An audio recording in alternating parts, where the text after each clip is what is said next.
Running a retail business can be hard. You don't need to be told that, but if it was easy, everyone would do it. And that's what this episode of Real Retail TV is all about. It's about exploring this idea that there are two opposites going on when you run a retail business. On the one side, there's all of the goodness. There's the fun, there's successes, there's exhilaration.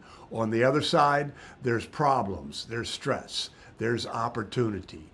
And understanding how to manage those opposites is one of the keys to your success.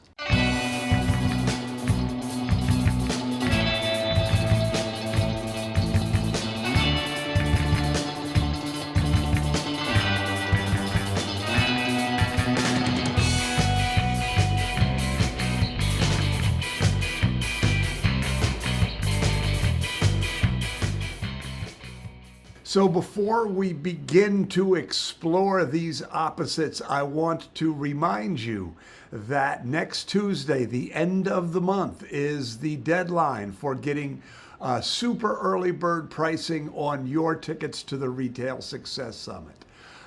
This year's Success Summit is going to be absolutely awesome.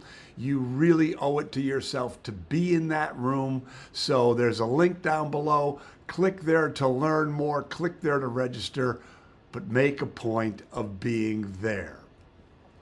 Okay, so let's talk about this idea that there's all sorts of dynamics that go on when you run a retail business. And I've been doing this a long time.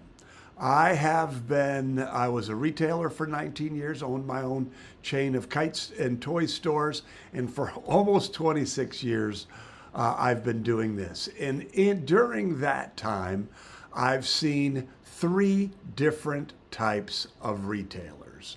Let's explore those types, how they act, and what that means. And the first type of retailer is the whiners. And you probably know whiners. There's probably whiners. No, I'm sure there are whiners in your town. There are whiners in your industry. Whiners find someone to blame for everything. It's the government's fault. It's the economy's fault. It's their vendors' fault. It's their customers' fault. It's everyone's fault but their own. And retail is incredibly hard for these people.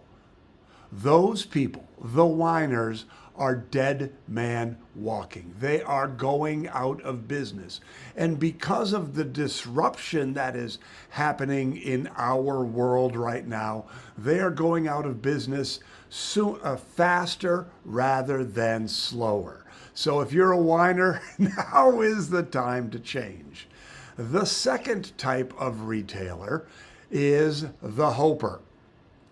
And hope is a wonderful emotion. I'm a very hopeful person. I'm a very optimistic person, but hope is not a strategy.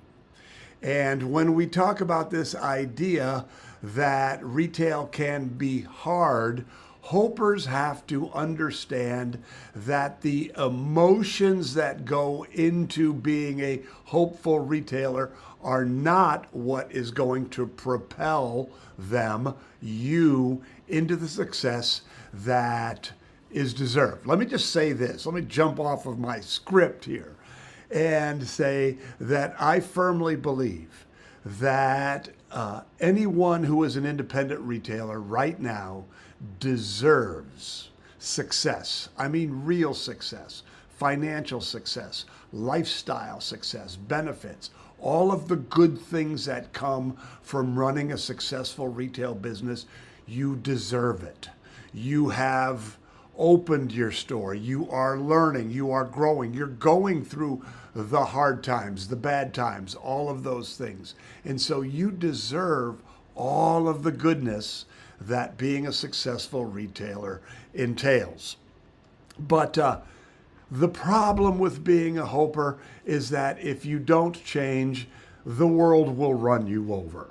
Right now, if you hope that the market is going to somehow become what you want it to be, become what you hope it will be, you're in trouble. If you hope that you open your doors in the morning and lots of customers will come in, you're in trouble. If you hope that the people you hire are going to do a good job for you, you know that that ain't always true. If you hope that your vendors are going to somehow treat you correctly all the time, you know that that's not always true. So hope, while valuable, while better than whiningness, is that a word, is not enough in today's changing world. And the third type, and this is why I'm exploring this right now today, is because if you're going to be successful in today's world, if you're going to have a successful retail business, you have to become a doer. You have to embrace change. You have to understand that disruption represents opportunity. You cannot sit back on your laurels. You cannot hope that things are going to somehow, again, miraculously change and become what you want them to become. You have to understand that you are responsible for your success. Nobody else is responsible for your success. Your vendors aren't responsible. The economy isn't responsible. You and only you are responsible. See, recognize this. Disruption represents opportunity. Every problem you have points to the need to develop a new skill. It points to the need to perhaps shed a self-limiting belief, points to the need for you to become a different kind of person, a different kind of business person who does things differently. You see, disruption and change and stress causes growth. There are two types of stress.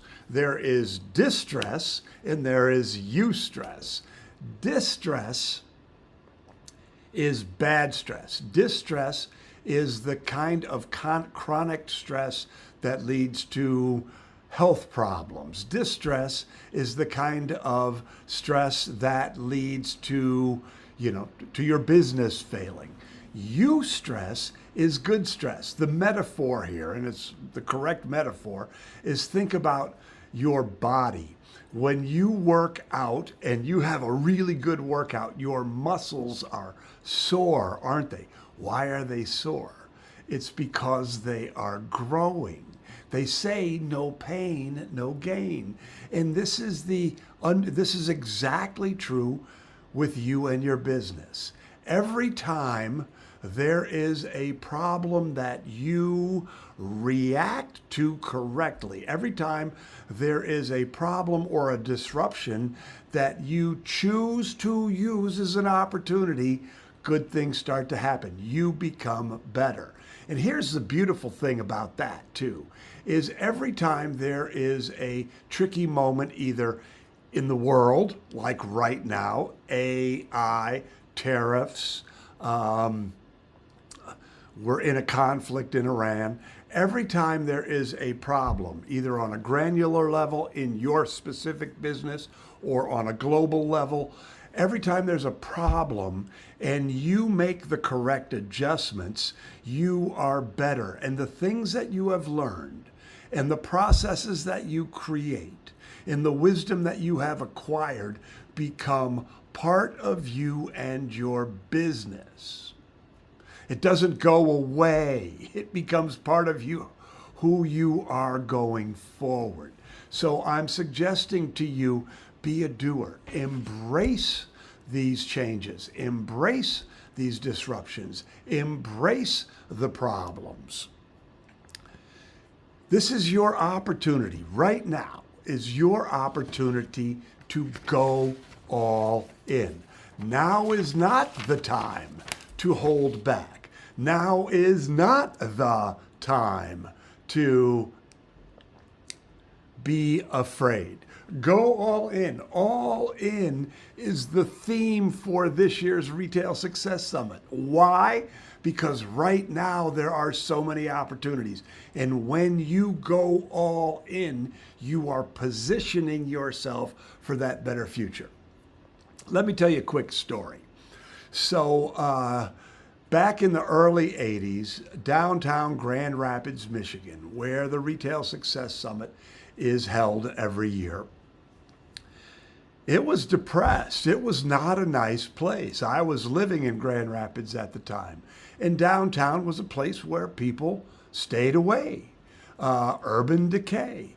And Rich DeVos and Jay Van Andel, the two co-founders of the Amway Corporation, which is based in West Michigan, decided to go all in on downtown. They decided that the Amway Corporation and their individual wealth were going to be put to good use, and they were going to revitalize downtown. And they decided to do that in the teeth of a recession. And the business press was covering all of this. And one of the reporters asked Rich DeVos, the economy is incredibly uncertain right now. We are in a recession. Why have you chosen to make this huge investment when there's all of this uncertainty in the world? And Rich DeVos had a classic answer, and I'd like you to think about it. He said, I choose not to participate. Choose not to participate in the fear. Choose not to participate in the uncertainty and the anxiety that comes with disruption. Choose to go all in. And now I'm going to use this as an opportunity to be a little self-serving, because I care about your success. And I want you to come out of this time of uncertainty, the emergence of AI in independent retail, the emergence of the importance of the customer experience, the beautiful future of independent retail. And I'm going to strongly encourage you to go all in on your future. Register for the Retail Success Summit. If you're feeling a little anxious about getting on a plane, or you're feeling a little anxious about investing that time and money, that anxiety, that little niggling feeling that's there, that is the universe telling you to go all in. That is the universe telling you to get your butt in that seat, to be surrounded by other growth-minded retailers, to really, really sit in there and let yourself be immersed in the wisdom of the teachers, be immersed in the energy of the room. Be there, be there. Go all in. Whiners aren't going to be there. Whiners aren't going to put up the money or spend the time. Hopers may be there. They may take a chance, but I can tell you that the room is going to be filled with doers, and you should be a doer. If you're a whiner right now, now's the time to become a hoper. No. If you're a whiner or a hoper, now is the time to become a doer. Retail is hard, but it's also good. It's also valuable. It's also meaningful. This is your time to go all in. So I hope you found that helpful. If you have any comments, put them down below. I'd love to hear what you have to say. Again, there is a link to register down below. Oh, I have one more quick thing to say. You take no risk when you register for the Retail Success Summit. If at the end of the first day, you're not thrilled with what you've learned, if at the end of the first day, you aren't excited, you don't feel like being in that room is one of the best decisions you've ever made for your business, come up and see somebody on our team. We'll give you all of your money back plus $500. Don't be a hoper. Don't be a whiner. Don't be a hoper. Be a doer. All right, everybody. Take care. Bye-bye.